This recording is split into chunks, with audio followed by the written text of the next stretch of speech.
The Welsh Dragon Roared. By Sabreman Carter. Chapter 1 Part 1. World War II was over, the Germans had won in Europe, and after bitter fighting the Allied forces had been forced to surrender, but England was still not conquered.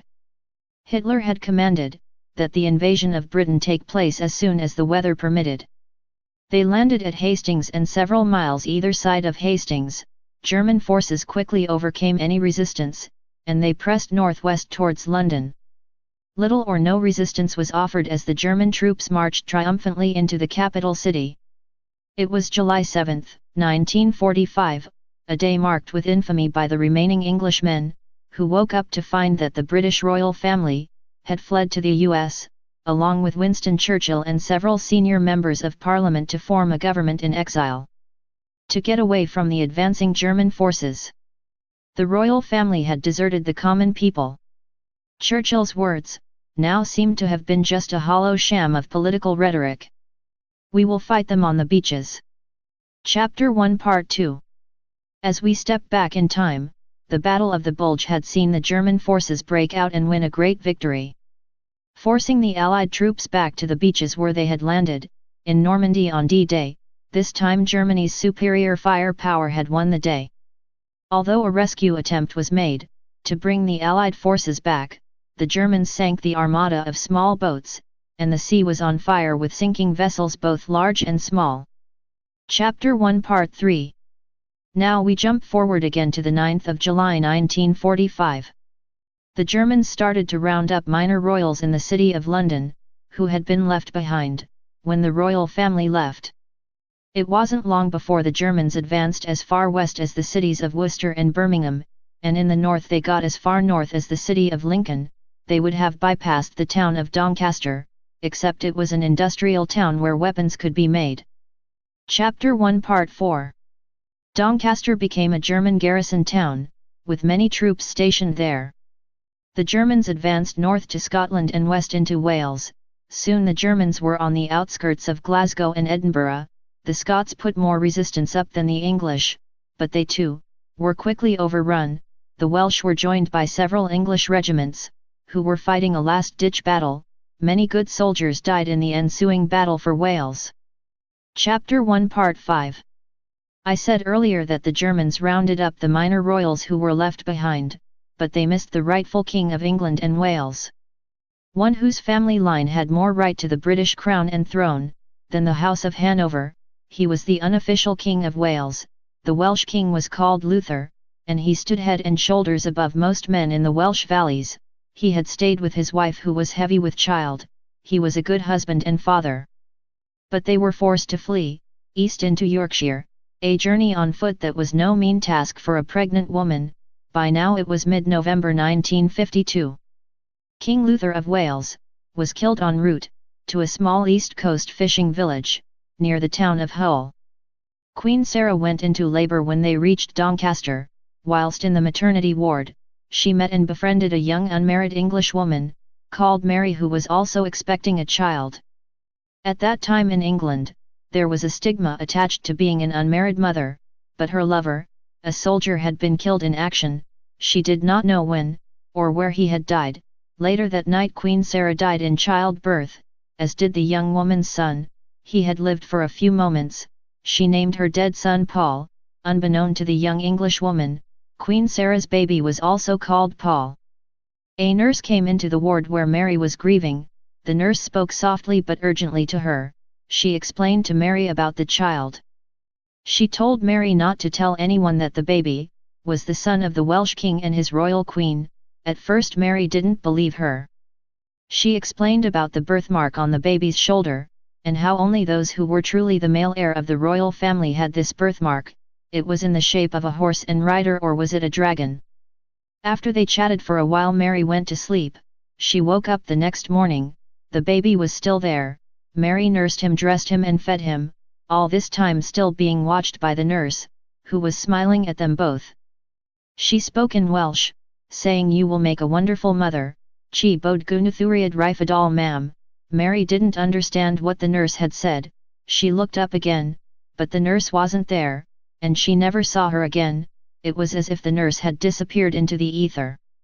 As Paul grew, the Germans were still in charge of the country, and the Welsh were still harrowing the Germans, giving them a rough time.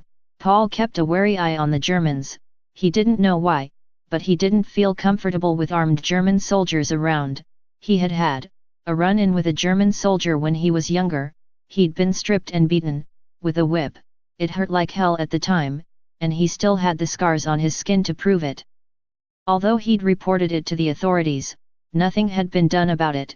You had to learn German in school, and Paul's German wasn't very good.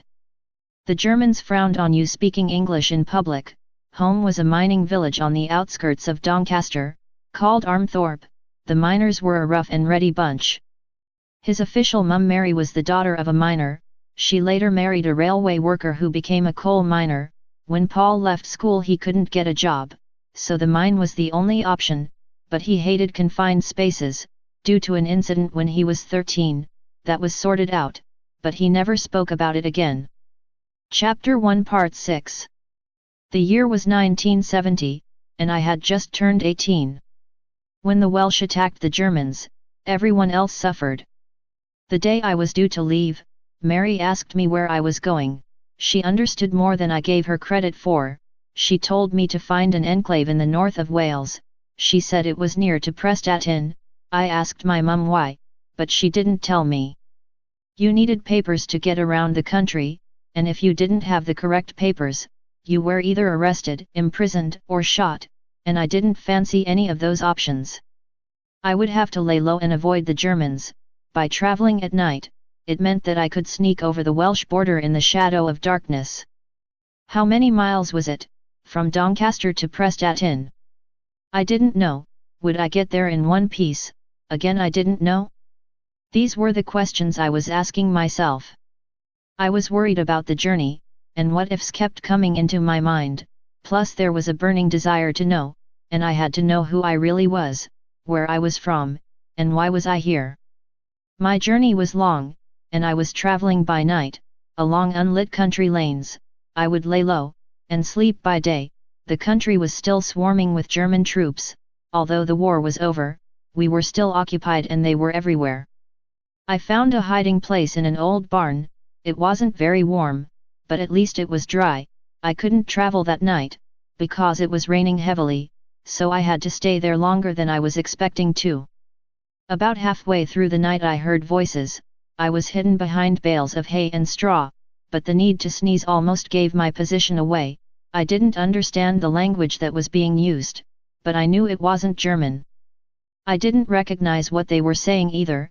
I knew it had to be Welsh, plus they were whispering, and something told me I should keep quiet. It didn't help having a couple of large black rats at my feet. I heard a clicking sound somewhere below me, but I didn't know what was making the sound. My view was hidden by the bales of straw. I thought I heard at least 3 voices, a male and 2 females, some giggling and unknown sounds. I almost gave my position away, but managed to stifle a sneeze. It didn't help wanting to sneeze all the time. I didn't know if I would get any sleep either. I looked around from my vantage point. The next morning I realized that I was alone again. At some time during the night I had had a strange dream. The image I saw was a person in a big blue gown leaning over a baby. The baby was fascinated with a large gold medallion that the person in the dream was wearing. The baby was reaching out to hold the medallion, which was dangling down in front of him, and his little hands were playing with it. The sky was grey, the mist was thick, and a white glow seemed to be engulfing me as I stood there in this mystic afterglow, that had suddenly encompassed me. I was hungry and I had not eaten for what seemed like ages. I walked in a daze to the door of the barn, just to look out at the land around the barn and get my bearings. I am in the middle of nowhere, I thought to myself. There was a small farmhouse, that looked like it was abandoned. I could see no sign of people or animals and no crops. I wondered if the farmhouse had anyone living in it. By now I was feeling a little more adventurous, and I would risk wandering across the farmyard. I got there and I was sure I was alone. For a moment I stood looking at the door. Appreciatively I knocked on the door, wondering if anyone was in. I heard nothing, no sounds from inside, so I tried the doorknob. It was round. I turned it slowly, but the door was locked. Then I turned around to walk back to the barn. What would you have said if you had found someone there? I'm an idiot, I said to myself. Chapter 1 Part 7. I was unaware of eyes that were watching me. As I came back into the barn I sat down on a bale of hay. All this way for nothing, I said out loud.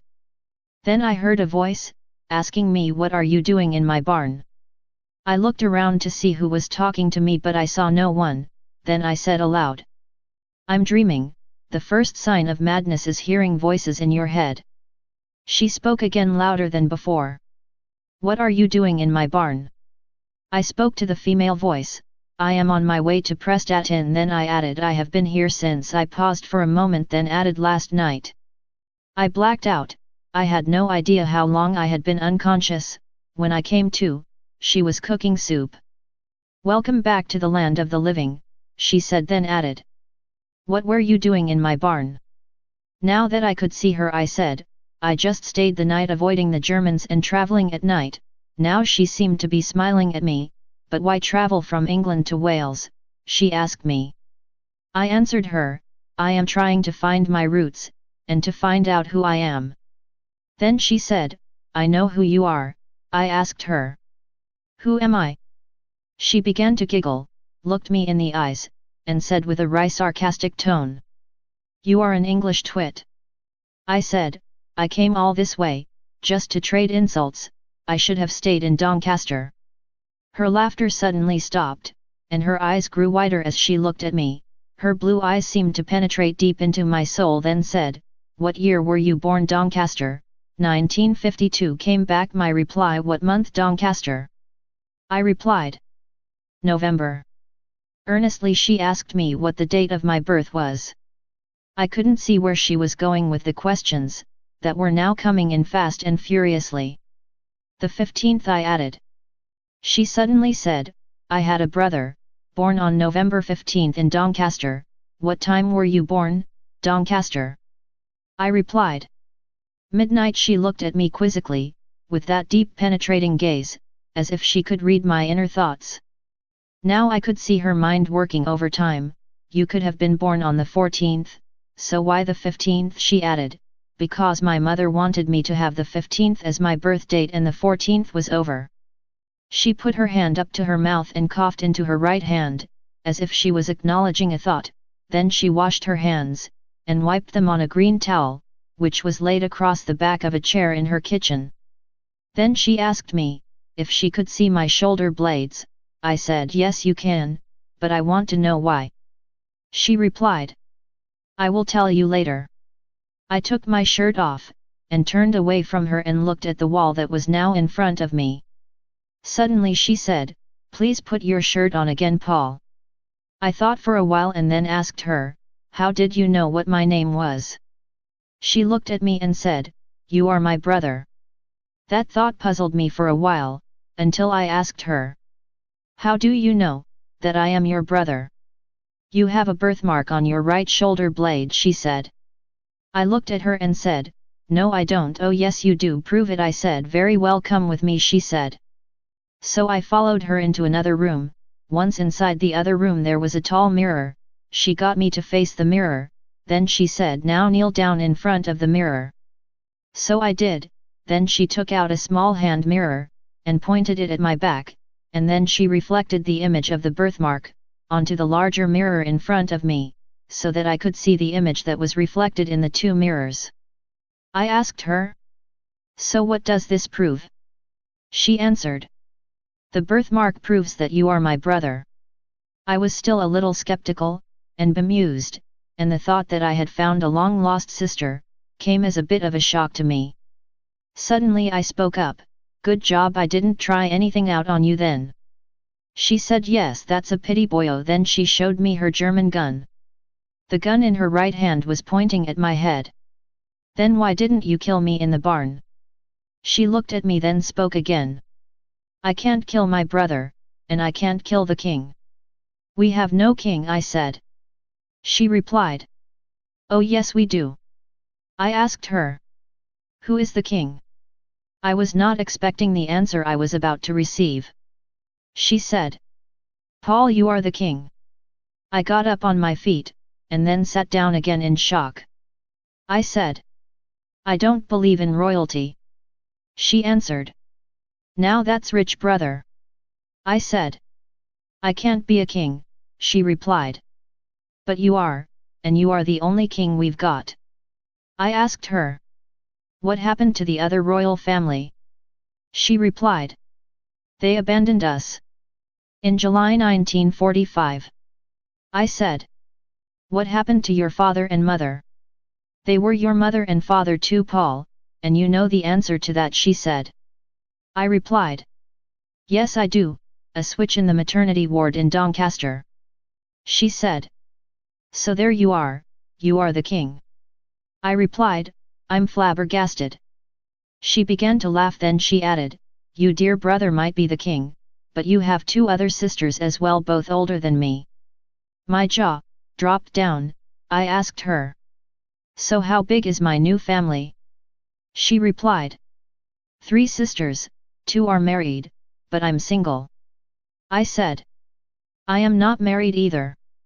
Well, then we will find you a nice fat well-rounded Welsh girl, she said with a wry smile. No, you won't, I replied. You will find me a slim attractive one just like you. Then she laughed and said, Righto brother, you're on. I was still only 18, my new sister was 23, and I was in no great hurry to get married.